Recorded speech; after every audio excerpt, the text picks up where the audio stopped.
Assalamualaikum warahmatullahi wabarakatuh. Saya Elta Kristianti, calon guru penggerak Angkatan 9 SMP Negeri 3 Prabu Muli, Kota Prabu Muli. Pada video kali ini saya akan memaparkan aksi nyata modul 1.4 budaya positif. Saya akan melakukan penyebaran pemahaman kepada rekan guru dan staf TU di SMP Negeri 3 Prabu Muli. Assalamualaikum warahmatullahi wabarakatuh. Terima kasih Bu Ibu yang sudah menyempatkan hadir pada presentasi saya untuk calon guru penggerak Angkatan 9 di SMP Negeri 3 Prabu Muli, Kota Prabu Muli. Baiklah Ibu Ibu, ada materi tentang budaya positif. Ya, budaya positif ini mungkin Bapak Ibu sudah pernah mendengar. Kira-kira apa pengertian budaya positif menurut Bapak Ibu? Budaya positif itu bagaimana? Ada yang ingin apa? Budaya yang bagus, yang baik-baik. Iya, budaya yang baik, ya, yang positif ya. Nah, sekarang kita lihat dulu sebenarnya pengertian budaya positif apa? Budaya positif itu perwujudan dari nilai-nilai kebajikan atau keyakinan yang diterapkan di sekolah. Itu pengertian budaya positif secara umum. Nah, budaya positif itu dilakukan dengan menerapkan seperti disiplin positif, kemudian memahami motivasi perilaku manusia, posisi kontrol seorang guru, ada pembuatan keyakinan kelas, dan penerapan segitiga restitusi di sekolah. Jadi sebelum kita mengetahui apa itu budaya positif, Bapak Ibu, di lingkungan sekolah kita itu diciptakan suasana yang positif dulu. Apa contohnya suasana yang positif diciptakan sekolah? Ada yang tahu Bapak Ibu bagaimana suasana positif? Datang ke sekolah tepat waktu, datang ke sekolah tepat waktu, apalagi. Jadi suasana positif seperti ini Bapak Ibu. Misalnya pada saat kita masuk kelas, jadi kita itu bagaimana membuat suasana murid itu senang, ya. Memang pagi-pagi lah merengut, cemberut, bukan kita itu ya, marah-marah, apalagi mengeluarkan kata-kata yang membuat anak itu memicu kita. Apalagi misalnya pas bertemu, ini untuk siswa ya. Kalau untuk guru-guru, biasanya kalau misalnya kita jadi pemimpin misalnya ya, atau jadi ini bertemu dengan sejawat, biasanya kita menanya kabar dulu, apa kabarnya Bu, misalnya dengan senyum, sikap ramah seperti itu ya. Jadi kalau kita bertemu kan biasanya timbul suasana positif yang senang, menyenangkan di lingkungan sekolah. Begitu juga dengan siswa ya. Jadi kalau kita munculkan suasana yang positif, jadi siswa itu kalau pagi-pagi dengan senyuman, kita menanyakan apa kabarnya, jadi mereka merasa senang untuk belajar, seperti itu kira-kira. Jadi kita bangun suasana positif dulu dari budaya positif. Sekarang tentang disiplin. Jadi disiplin positif itu sesuatu yang seseorang pada orang lain untuk mendapatkan kepatuhan atau ketaatan. Jadi siswa itu kita ajak berdisiplin, ya. Jadi disiplin itu bukan hanya dia misalnya menghindari ketidaknyamanan misalnya. Apa contohnya disiplin di sekolah yang diterapkan yang menghindari ketidaknyamanan pada siswa? Bapak Ibu ada yang mungkin tahu? Misalnya seperti ini ya. Anak-anak itu datang ke sekolah, kenapa mereka takut terlambat? Karena apa itu? Karena kalau terlambat akan kena hukuman. Makanya dia berdisiplin ya. Jadi disiplin itu timbulnya dari eksternal, dari luar. Jadi mereka, oh kalau saya datang terlambat pasti saya dihukum. Jadi akhirnya membentuk disiplin dalam diri mereka. Itu namanya disiplin secara eksternal. Jadi disiplin yang baik itu bagaimana, Ibu-ibu? Yang tumbuh dari dirinya sendiri. Nah, dari dalam hati. jadi kita membentuk siswa yang disiplin itu, yang pertama sikap perilaku siswa itu untuk menghindari ketidaknyamanan atau hukuman tadi. Jadi dia datang terlambat, oh kalau saya datang terlambat saya dihukum. Seperti itu ya. Jadi akhirnya siswa disiplin. Kemudian untuk mendapatkan imbalan atau penghargaan dari orang lain. Misalnya dia disiplin itu, oh nanti kalau saya cepat masuk kelas, saya dinilai siswa yang baik, siswa yang bagus, kemudian dapat penghargaan besar nantinya, saya dapat ranking kelas seperti itu ya. Nah, jadi bagaimana cara kita menerapkan disiplin positif pada anak-anak? Jadi disiplin yang positif pada anak-anak itu kita terapkan harus muncul dalam dirinya sendiri. Jadi di situ secara internal, jadi motivasi dalam dirinya sendiri. Jadi anak-anak itu diciptakan supaya saya harus datang pagi. Memang harus dibiasakan budaya positif, disiplin positif ini ya. Pokoknya setiap hari saya harus datang pagi, bukan karena ada hukum itu ya. Jadi disiplin itu harus dalam diri anak tersebut, tidak karena disiplin dapat hukuman seperti itu ya. Kalau menurut pembelajarannya. Kemudian ada kebutuhan dasar manusia. Jadi kebutuhan dasar manusia itu ada 5. Yang pertama kebutuhan bertahan hidup, kemudian perlu cinta dan kasih sayang, kemudian kebebasan, kesenangan dan kekuasaan. Jadi kebutuhan bertahan hidup ini maksudnya seperti ini Bapak Ibu. Misal ada seorang anak, kemudian dia malas belajar misalnya, suasananya lemah misalnya, dia cuek dengan pelajaran. Jadi waktu ditanya kenapa kamu seperti itu? Ini Bu, saya ini lapar, belum makan. Nah, berarti siswa itu harus disuruh sarapan dulu supaya dia punya energi untuk belajar. Kemudian perlu cinta dan kasih sayang. Jadi setiap anak itu harus diperhatikan, ya. Tidak ada pembeda. Kalau yang disuruh ke depan itu harus yang pintar misalnya, ya. Kemudian yang nakal kita tidak suruh ke depannya. Kemudian ada lagi kebebasan.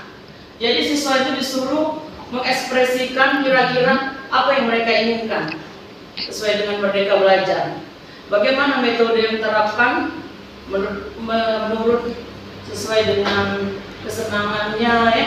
Kemudian mengekspresikannya. Bu, kita misalnya belajar dengan metode diskusi misalnya atau praktek. Oh iya, hari ini kita diskusi, besok kita praktek, kita demonstrasi. Kemudian ada di kekuasaan. Sebenarnya semua siswa itu punya ambisi, Bapak Ibu. Ada yang sering angkat tangan terus ke depan kan?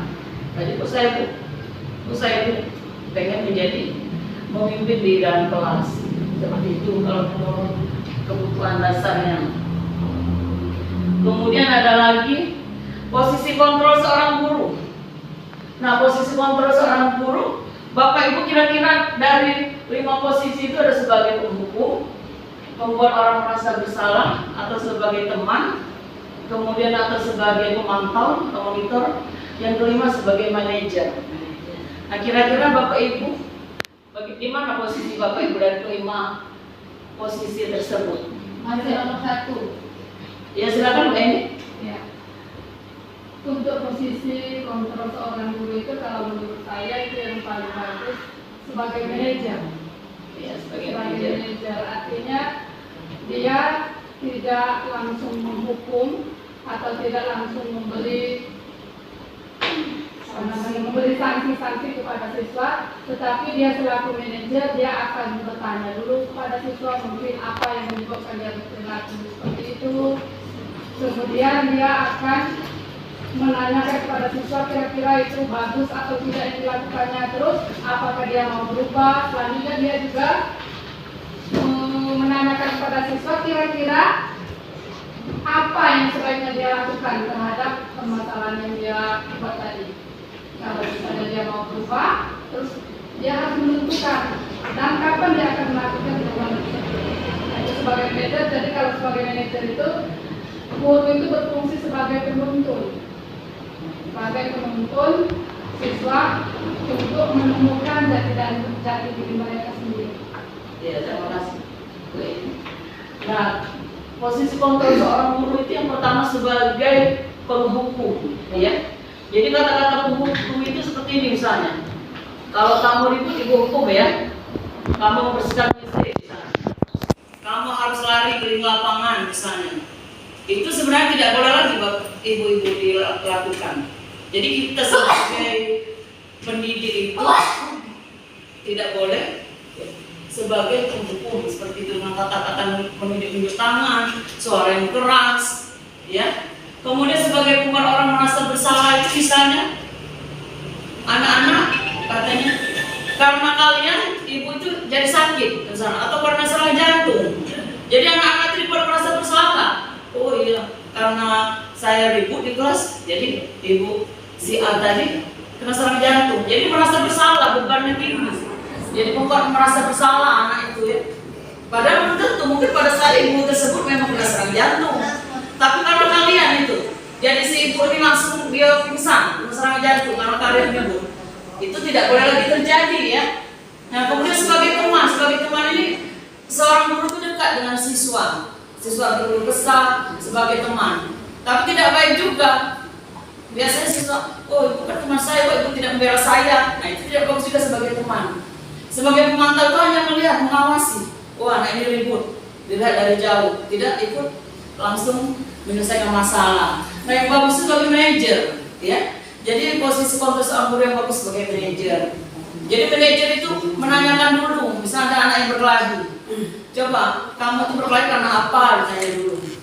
Ini bu, misalnya dia menarik tangan saya, misalnya. Ditanya dulu masalahnya itu apa? Bagus tidak perbuatan kamu itu? Misalnya tidak bagus bu. Nah, apa keyakinan kelas yang dilanggar? Misalnya, misalnya tidak menghormati, tidak menghargai teman. Jadi solusinya bagaimana yang kamu lakukan? Nah itu kita sebagai manajer. Jadi kita menanyakan dulu masalahnya apa. Sudah ditanyakan apa kesepakatan keyakinan kelas kita buat di sekolah atau di kelas misalnya. Harus menghargai teman misalnya kan. Kemudian bersikap yang sopan, yang baik. Nah, jadi manajer ini merangkum semuanya. Jadi anak itu tidak langsung diberkahi langsung. Kamu disanksi ya, besok tidak usah lagi masuk. Tidak seperti itu, ibu-ibu. Jadi kita tanya bagaimana terjadi peristiwa itu, kenapa dia berkelahi. Ditanya dulu permasalahannya. Kemudian kita tanya, jadi bagaimana supaya kamu tidak berkelahi? Oh saya lebih sabar bu, mungkin pada saat dia memegang tangan saya tanya dulu. Jadi lebih sabar. Jadi tidak langsung berkelahi, sudah buat perjanjian misalnya. Kamu dipanggil besok nah tidak seperti itu ibu-ibu. Jadi kita harus dulu dicari kenapa anak ini berkelahi, apa dia berkasih sayang atau ada masalah di rumahnya, ditelusuri dulu masalah. Itulah fungsi kita sebagai manajer. Jadi ibu ya. Selanjutnya keyakinan kelas. Jadi keyakinan kelas itu guru berperan dalam mewujudkan terbentuknya keyakinan kelas di sekolah dengan adanya kesepakatan kelas. Kemudian berupa pernyataan yang berusaha yang mudah diingat dan dipahami. Jadi keyakinan kelas ini mungkin sudah diterapkan oleh guru di kelas ya. Ada kata-kata misalnya kelas harus bersih. Jadi kata-katanya tidak terlalu panjang, singkat, padat dan jelas dan bisa dipatuhi oleh anak. Kemudian kalau belajar tidak boleh ribut, ya seperti itu. Kemudian dalam berbicara yang sopan, di kelas tidak boleh menjerit-jerit. Nah itu keyakinan kelas yang kita buat. Jadi mungkin di kelas kita rata-rata ibu-ibu wali kelas semuanya sudah membuat keyakinan kelas dan sudah paham tentang keyakinan kelas tersebut ya. Selanjutnya segitiga restitusi dalam penyelesaian masalah. Jadi guru yang berperan sebagai manajer menggunakan segitiga restitusi dalam penyelesaian masalah melalui 3 tahapan. Yang pertama menstabilkan identitas, kemudian validasi tindakan yang salah dan menanyakan keyakinan kelas tadi. Jadi seperti yang sudah saya bahas tadi, jadi posisi guru sebagai manajer tadi, ya. Jadi pertama kali kalau kita melihat sebenarnya di sini ada guru BK seharusnya ya, guru BK sama peran yang menangani masalah. Jadi kita tanya dulu, misalnya ada anak yang sering terlambat misalnya contohnya. Jadi kita panggil dulu anaknya. Misalnya ditanya tadi, ibu dapat laporan, kamu sering terlambat. Ditanya dulu, kenapa dia terlambat? Jangan kita langsung marah, kok terlambat? Langsung bersih ke WC misalnya. Ditanya dulu, bu misalnya, ada misalnya, saya sakit bu misalnya, dan itu kita tahu berarti dia sakit, dia terlambat datang ke sekolahan itu. Jadi kita yang pertama menstabilkan identitas dulu, menstabilkan perasaannya. Bagaimana masalahnya itu? Dia terlambat misalnya. Nah kemudian, memang kalau kita sebagai manusia memang Misalnya kita menghadapi kehidupan, misalnya ada orang tua kita sakit, kemudian kita memang sering terlambat, tapi kan tidak tiap hari terlambat gitu, nah sekali terlambat, nanti besok tidak lagi. Ini kamu sudah terlambat sampai 5 kali, kita harus telusuri kenapa dia terlambat sampai 5 kali. Misalnya ada bu, kenapa? Saya ini, orang tua saya itu sering mengantar adik saya dulu ke sekolah, jadi saya terlambat. Oh, untuk lain kali kamu dulu yang diantar, nanti kamu nanti. Karena kita lebih cepat masuk sekolahnya seperti itu. Kemudian menanyakan keyakinan kelas. Nah, kira-kira keyakinan kelas apa yang dilanggar pada saat kamu datang terlambat misalnya? Saya tidak mematuhi peraturan, tidak disiplin misalnya, itu keyakinan kelas. Jadi solusinya bagaimana supaya kamu tidak terlambat? Saya harus datang lebih pagi misalnya. Kemudian saya misalnya, karena saya sering diantar oleh orang tua saya mengatakan kepada orang tua supaya lebih dulu diantar. Nah itu solusi-solusi yang kita buat ya, kita harus dilaksanakan di sekolah. Jadi Bapak Ibu, sebenarnya budaya positif ini sudah sering kita lakukan di sekolahan, ya, sudah sering kita lakukan. Tapi cara penyelesaian masalahnya saja mungkin berbeda ya. Penyelesaian masalahnya mungkin berbeda. Yang selama ini sudah catat, hukum, bersih WC, bersih lapangan. Nah itu tidak seperti itu Bapak Ibu. Kita tanya dulu permasalahan itu kenapa dia terlambat. Ditanya dulu kan, kenapa dia terlambat? Ini ditanya, bukan langsung seperti itu. Jadi tentang filosofi Ki Hajar Dewantara ini memang sangat berperan penting mengayomi ya untuk anak supaya anak itu merasa betah nyaman di sekolahan. Jadi dia tidak takut lagi ke sekolahan. Anaknya ada malas ke sekolahan, lagi aku dihukum, terlambat aku tidak sekolah lagi seperti itu. Nah itu tidak terjadi lagi. Seperti itu ya. Mungkin itu saja pemaparan yang bisa saya sampaikan hari ini, Ibu-ibu. Kalau ada yang ditanyakan boleh bertanya. Ya, tentang masalah budaya positif ada 6 tadi ya. Ada disiplin positif, kemudian ada posisi seorang guru, kemudian ada lagi kebutuhan dasar manusia, kemudian ada keyakinan kelas dan segitiga restitusi dalam menyelesaikan masalah. Ada pertanyaan? Ya silakan Bu Emi. Terima kasih Bu Elsa. Yang saya ingin tanyakan itu tentang guru sebagai apa tadi? Manajer. Tapi yang itu siapa itu guru sebagai kontrol guru. Ya. Nah kontrol seorang guru itu kalau misalnya kita di kelas terus memberitahu siswa, misalnya kita mengasih tugas, siapa yang tugasnya paling cepat nanti ibu kasih hadiah. Nah apakah itu termasuk dalam kontrol ibu yang baik atau tidak? Oh iya, terima kasih Bu Eni atas pertanyaannya. Nah, untuk memberikan penghargaan maksudnya, penghargaan anak-anak siapa yang cepat ngumpul Ibu kasih hadiah, siapa yang cepat ngumpul Ibu kasih permen. Nah itu tidak bagus dilaksanakan Ibu. Kenapa? Pada saat setiap belajar, ini kalau saya belajar saya ngumpul cepat kasihnya permen. Dia nanya ke permen, nanya ke coklat misalnya. Nanti ada tadinya yang penghargaan kita tadi itu tidak baik Ibu. Seperti itu. Dari ketagihan Bu. Iya, dari ketagihan. Jadi pada saat Ibu Eni, misalnya Ibu Eni masuk, dia pasti kalau masuk pertanyaan pasti dikasihnya coklat atau permen. Jadi dia bersemangat, ada motivasi. Tapi motivasinya itu dari luar supaya mendapatkan penghargaan, imbalan seperti itu saja. Nah itu sebaiknya tidak diterapkan Bu Eni. Saja. Tidak boleh. Tidak boleh. Karena dia menimbulkan kebiasaan mungkin ya. Oh iya, nanti kalau saya misalnya jawab pertanyaan benar, pasti ibu itu ngasih permen. Nah akhirnya apa kesulitannya? Ibu tidak hari ngasih permen akhirnya, ya dah harus punya permen. Pasti dia kaget. Ibu kalau ibu ngasih pertanyaan tidak jawab lagi, kenapa ibu tidak ngasih lagi permen? Kemarin dikasih hari tidak lagi. Nah seperti itu tidak bagus Ibu. Diberikan penghargaan. Penghargaannya mungkin aku saja tepuk tangan, misalnya dia semangat, dia senang, dia tepuk tangan anak-anak. Ya sudah. Baiklah, Ibu terima kasih atas kehadirannya untuk presentasi saya walaupun sedikit. Terima kasih. Ya. Baiklah saya ucapkan Assalamualaikum warahmatullahi wabarakatuh. Assalamualaikum warahmatullahi wabarakatuh. Saya Eni Pratiwi dari SMP Negeri 3 Prabunguli yang merupakan rekan sejawat dari Bu Elta Krisdayanti yang sedang mengikuti pendidikan calon guru penggerak. Penyampaian budaya positif yang Ibu Elta sampaikan sangat menarik bagi saya karena dapat memberikan dampak kepada kami sehingga kami dapat menerapkan budaya-budaya positif, disiplin positif di sekolah kami agar dapat memberi pengaruh disiplin kepada siswa dan mereka menjadi siswa yang kreatif. Demikianlah dari saya, tetap semangat Ibu Elta. Wassalamualaikum warahmatullahi wabarakatuh. Saya akan menerapkan pemahaman kepada siswa dalam bentuk keyakinan kelas.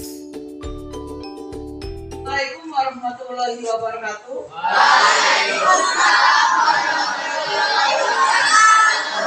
Apa kabarnya hari ini anak-anak?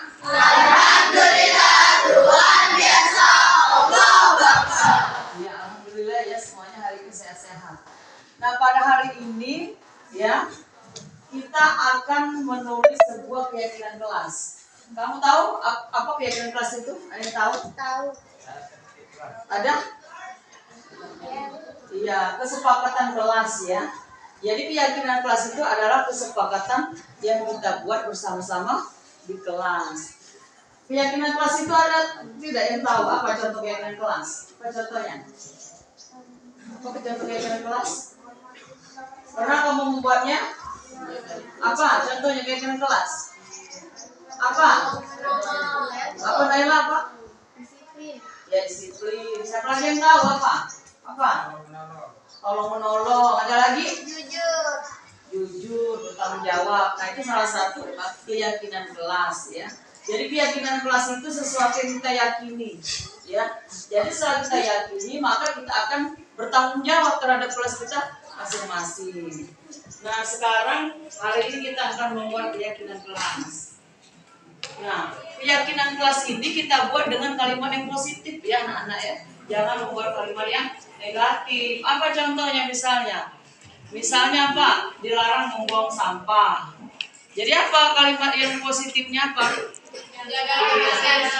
Yang menjaga kebersihan. Nah, seperti itu ya.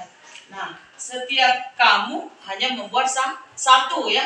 Nanti setelah kamu buat, kamu tempelkan di papan tulis. Silakan dibuat dulu.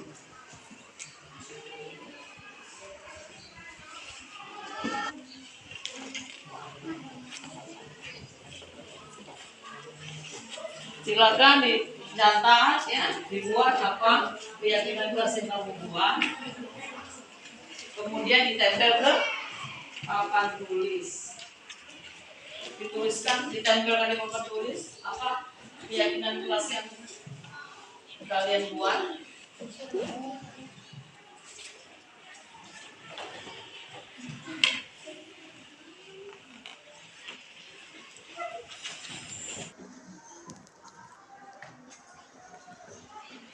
Silakan yang sudah menulis ditempelkan ke depan keyakinan kelasnya.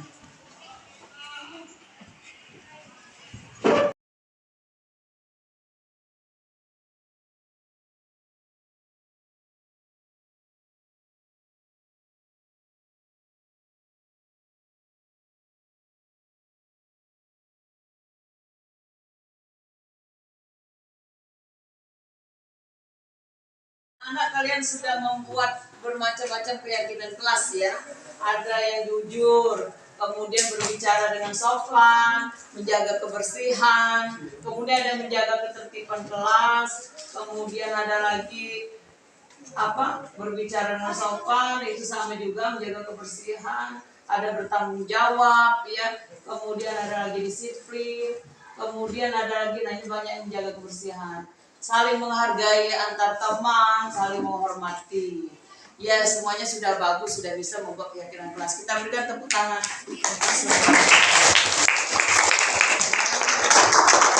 Jadi keyakinan kelas itu harus kalian lakukan, dilaksanakan ya. Jangan hanya dibuat saja. Setelah kamu buat, kamu tulis, kemudian kamu laksanakan. Jadi kalau seandainya ada teman yang mau minta tolong ditolong, kemudian dengan teman bagaimana sikap perkataan kita yang baik, saling menghargai antar teman. Mudah-mudahan keyakinan kelas ini bisa kamu terapkan dan kamu laksanakan. Ya, baiklah, demikianlah keyakinan kelas untuk hari ini. Ibu ucapkan sampai di sini. Ya, Ibu ucapkan wabillahi taufiq wal hidayah. Wassalamualaikum warahmatullahi wabarakatuh. Waalaikumsalam warahmatullahi wabarakatuh.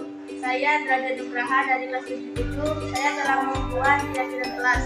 Keyakinan kelas sangat penting untuk dilaksanakan dan mengajarkan kita untuk bertanggung jawab. Terima kasih Bu Elta. Kami sudah membuat keyakinan kelas dan semoga keyakinan kelas itu dapat kami lakukan dengan baik dan tertib. Terima kasih Bu Elta. Perkenalkan, nama saya Alisa dari kelas 70. Kami telah mempelajari keyakinan kelas dan maupun keyakinan kelas. Keyakinan kelas sangat penting. Nama saya Muhammad Al-Fitur Ramara dari kelas 77. Kami sudah membuat keyakinan kelas. Menurut kami, keyakinan kelas itu sangat penting karena bisa mengajarkan kita bertanggung jawab, disiplin, dan jujur. Terima kasih Bu Elta. Assalamualaikum warahmatullahi wabarakatuh. Perkenalkan, nama saya Ahmad Fajar, saya dari kelas 77. Jadi kami telah membuat keyakinan kelas bersama Bu Elta dan semoga keyakinan kelas itu dapat kami laksanakan dan juga kami jadikan sebagai